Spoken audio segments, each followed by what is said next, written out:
Hi hello नमस्कार मंडळी. रसिको, मराठी संगीताने अनेक गीत प्रकार आपल्या अंगा खांद्यावर खेळवलेत. त्यातला अतिशय संपन्न प्रकार म्हणजे भावगीत गायन. आणि मंडळी, या भावगीताच्या समृद्ध दुनियेतील शुक्र तारा म्हणजे गायक अरुण दाते. रसिको, अरुण दाते यांचे वडील रामोभैया दाते हे इंदूर येथील प्रशिक्षक गायक तसेच रसिक. स्वतः फुलने राम भैयावर लेख लिहावा इतकं संपन्न व्यक्तिमत्व अरुण दाते यांना वडील म्हणून लाभलं. म्हणजे घरात गायनाचं वातावरण होतंच. शिवाय अरुण दाते यांना सुरुवातीला पंडित कुमार गंधर्व आणि नंतर के महावीर यांच्याकडे गायकीचे शिक्षण घेतलं. 1955 पासून अरुण दाते आकाशवाणीवर गाऊ लागले. त्यांच्या कारकिर्दीला नव्या नावासह मिळालेला वळणाचा किस्सा तर अगदी गमतीशीर आहे. रसिको, सुप्रसिद्ध संगीतकार श्रीनिवास खळे यांनी अरुणजींना मराठी गीत गायनाबद्दल विचारलं. तेव्हा मंडळी, सुरुवातीला अरुण दाते यांनी चक्क नकार दिला होता. इंदूरमध्ये वाढल्याने आपलं मराठी फारसं चांगलं नाही असा न्यूनगंड त्यांना होता. पण रसिको, वडिलांनी आग्रह केल्यामुळे हे गीत अरुणजींनी गायले आणि आकाशवाणीवरील भाव सरगम कार्यक्रमासाठी शुक्र तारा ध्वनिमुद्रित झालं. रसिको, गीत प्रसारणावेळी गायकाचं नाव सांगितलं जातं आणि अरुणजींचे खरे नाव तर अरविंद, पण घरी सगळे त्यांना अरु नावाने संबोधत आणि त्यामुळे रसिको, अरुणच हे नाव असावं असा खळेंजींचा गैरसमज झाला आणि त्यांनी या गायकाचं नाव अरुण असं कळवलं. आणि मंडळी, अरविंद दाते यांचे अरुण दाते नामकरण झालं ते कायमचंच. म्हणजे शुक्र तारा या गाण्याने अरुणजींना प्रचंड लोकप्रियता मिळाली. शुक्र तारा याच नावाने अरुणजींनी भावगीत गायनाचे 2,500हून अधिक कार्यक्रम केले. अरुण दाते, मंगेश पाडगावकर, यशवंत देव यांनी महाराष्ट्राला भावगीताचा सदाबहार खजिना दिला. मराठी संगीताला आशेघन भावगीताकडे पुन्हा वळवण्याचे श्रेय अरुण दाते यांना निसंशय जाते. रसिको, BBC लंडन मधील स्टुडिओत ना आतापर्यंत फक्त 2 मराठी गाणे गायले गेलेत आणि हे गीत म्हणजे शुक्र तारा आणि भातुकलीच्या खेळामधले राजा आणि राणी.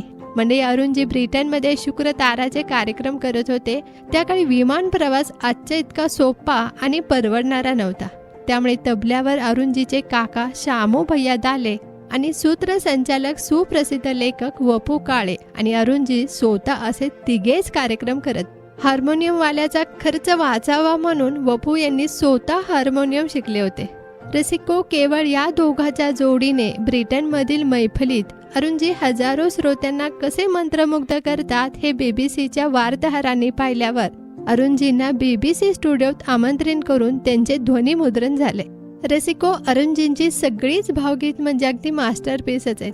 या जन्मावर, या जगण्यावर, शुक्र तारा, जेव्हा तिची न माझी, भातुकलीच्या खेळामधले राजा आणि राणी, स्वरगंगेच्या काठावरती, दिवस तुझे हे फुलायचे, मान वेळावून धुंद, जपून चाल पोरी, डोळे कशासाठी, काही बोलायचे आहे, डोळ्यात सांजवे, सखे शेजारे, धुके दाटलेले उदास उदास, भेट तुझी न माझी स्मरते, सूर मागू तुला मी कसा. आणि मंडळी, लता दिदी बरोबरच संधिकाली, या अशा आणि कितीतरी सगळीच गाणी लोकप्रिय आहेत. रसिको, शुक्र तारा मंद वारा, चांदणे पाण्यातून, येशील येशील राणी पहाटे येशील, भातुकलीच्या खेळामधले राजा आणि राणी, दिवस तुझे हे फुलायचे, अखेरचे येतील माझ्या तेच शब्द ओठी, आणि या जन्मावर, या जगण्यावर शतदा प्रेम करावे. अशा हळुवार आणि सुरेल गीताने भावगीतांना नवा आयाम देत 2 पिढ्यावर अधिक राज्य गाजवणारे ज्येष्ठ भावगीत गायक अरुण दाते यांचे वडील रामोभैया दाते इंदूरमधील एक प्रतिष्ठित गायक होते. वडिलांच्या इच्छेनुसार अरुण दाते यांनी गायन क्षेत्रात पाऊल ठेवलं. इंदूर जवळच्या धारामध्ये कुमार गंधर्वांकडे त्यांनी गायनाला सुरुवात केली आणि त्यांनी पुढील शिक्षण के महावीर यांच्याकडे घेतलं. त्यानंतर 1955 पासून आकाशवाणीवर गायला सुरुवात केली आणि मंगेश पाडगावकर यांची रचना आणि श्रीनिवास खळे यांनी दिलेल्या शुक्र तारा मंदवारा या गाण्याने अरुण दाते यांना लौकिक मिळवून दिला. त्यानंतर कधी मागे त्यांनी वळूनच पाहिलं नाही. रसिको, 1962 मध्ये त्यांनी पहिली ध्वनिमुद्रिका प्रकाशित झाली. अरुण दाते आकाशवाणीवर 1955 पासूनच गाऊ लागले होते आणि रसिको, 1962 मध्ये शुक्र तारा मंदवारा या पहिल्या गीताची ध्वनिमुद्रिका प्रकाशित झाली आणि अरुंधते यांना त्यानंतर एका मागोमाग एक असंख्य कामे मिळत गेली. आणि मंडळी, हे गाणे त्यांनी गावे यासाठी संगीत दिग्दर्शक त्यांच्या पाठीस लागले होते. मी हिंदी मुलखातला, माझं मराठी उच्चार धड नाहीत, मी हेच काय पण कोणतंही मराठी गीत म्हणूच शकणार नाही असं म्हणणाऱ्या अरुंधते यांनी शेवटी हे भावगीत म्हटलं आणि त्या गाण्याने अगदी इतिहास घडवला. रसिको, वयाच्या 50शीत म्हणजे 1984 मध्ये अरुंधते यांनी स्वतःला पूर्णपणे भावगीताला वाहून घेतलं.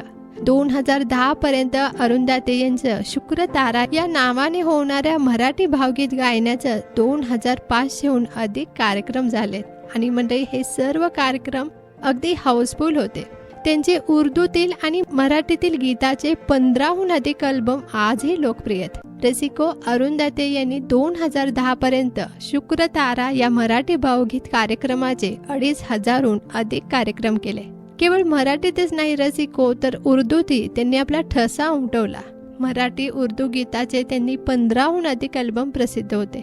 म्हणजे भारतरत्न गान सम्राज्ञी लता मंगेशकर, आशा भोसले, अनुराधा पौडवाल, सुमन कल्याणपूर, सुधा मल्होत्रा, कविता कृष्णमूर्ती यांच्यासोबत त्यांनी गीतं गायली होती. वयाच्या 50शीत त्यांनी भावगीतावर अगदी लक्ष केंद्रित केलं होतं. मंडळी, 28 वर्ष टेक्स्टाईल इंजिनियर म्हणून नोकरी केल्यानंतर त्यांनी संगीत क्षेत्रात पूर्ण वेळ झोकून दिला. त्यांचं शतदा प्रेम करावे हे आत्मचरित्र देखील प्रकाशित झालंय. आणि या पुस्तकामुळे 1970 नंतरच्या 2 दशकाच्या आठवणी जागृत होतात. रसिको, त्या काळात गजानन वाटवे, बबनराव नावडीकर यांच्या भावगीतांनी रसिकाच्या मनावर अधिराज्य गाजवलं होतं. म्हणजे लोक बरीच वर्ष या गायकाला ऐकत होती आणि रसिको त्यांची जागा भरून काढेल असं भावगीत व चित्रपट गीतं गायणाऱ्या गायकाची आवश्यकता होती. आणि रसिको, त्याच काळात अरुंधते यांचा उदय झाला आणि आपल्या तरल हळूवार गीताने त्यांना अल्पावधीतच रसिकाच्या मनावर अधिराज्य गाजवलं. म्हणजे शरद क्रीडा आणि सांस्कृतिक प्रतिष्ठानातर्फे ज्येष्ठ भावगीत गायक अरुंधते यांना राम कदम कला गौरव पुरस्काराने गौरवण्यात देखील आलं होतं. त्याशिवाय त्यांना 2010 सालचा गजाननराव वाटवे पुरस्कार देखील प्राप्त झाला होता. रसिको, त्यांच्या जाण्यामुळे संगीत क्षेत्राची मोठी हानी झाली आहे. म्हणजे मराठी संगीत कितीही बदललं असलं ना तरी अरुंधते यांची भावगीत मात्र सदैव नवनव्या पिढ्यांना आपलंसं करत राहतील. इतका गोडवा त्या गीतामध्ये नक्कीच आहे. त्याचबरोबर रसिको, शब्दामधील काव्य त्यांच्या अर्थासह नजीकतेने पोहोचवणारे गायक म्हणून अरुंधते आपल्या अगदी कायम स्मरणात राहतील. रसिको, सुगम संगीत क्षेत्रात अत्यंत भरीव कार्य करणाऱ्या दिग्गजामध्ये अरुंधतेचं नाव नेहमीच अग्रक्रमाने घेतलं जाणार आहे. म्हणजे कित्येक गाणी त्यांनी अजरामर केलेत. त्याचबरोबर रसिको, आमच्यासारख्या म्हणजे 80 ते 90च्या दशकात जन्मलेल्या आज 30-35 असणाऱ्या कित्येकांना भावगीत म्हणजे अरुंधते हेच माहीत आहे. रसिको, लहानपणी शाळेत, लग्न समारंभात गाणं म्हटलं की डोळ्यासमोर जी मराठी सुरेल भावविभोर गाणी उभी राहायची असतील ना, त्यात बहुतांश ही अरुंधतेचीच असायची. म्हणजे शुक्र तारा मंदवारा हे गाणं जसं किशोरवयीन तरुण आईला भावून जाणारं गाणं आहे, परंतु अरुंधतीच्या आवाजातील मोहिनीने ते शाळकरी विद्यार्थ्यापासून ते वरिष्ठ संगीत रसिकांपर्यंत पोहोचवलं. म्हणजे वय वाढत गेलं, गाणं उलगडत कळत गेलं, परंतु त्या उलगडत जाणाऱ्या वयानुसार येणाऱ्या शब्दाची समज कमी. आणि मंडळी, अरुंधतेच्या गायकीचा, लकबीचा, हळूवार घेतलेल्या भावनेचा ठावच लागलेला कानोसा अगदी गहिरा होता. चला तर मंडळी, सुगम संगीत क्षेत्रात अत्यंत भरीव कार्य करणाऱ्या दिग्गजामध्ये अरुंधतेचं नेहमीच नाव अग्रक्रमाने घेतलं जातं. आणि अशाच मराठी संगीताने अनेकविध गीत प्रकार आपल्या अंगाखांद्यावर खेळवला. त्यातला अतिशय संपन्न प्रकार म्हणजे भावगीत गायन. आणि या भावगीताच्या समृद्ध धुनीतील शुक्र तारा म्हणजे गायक अरुंधते.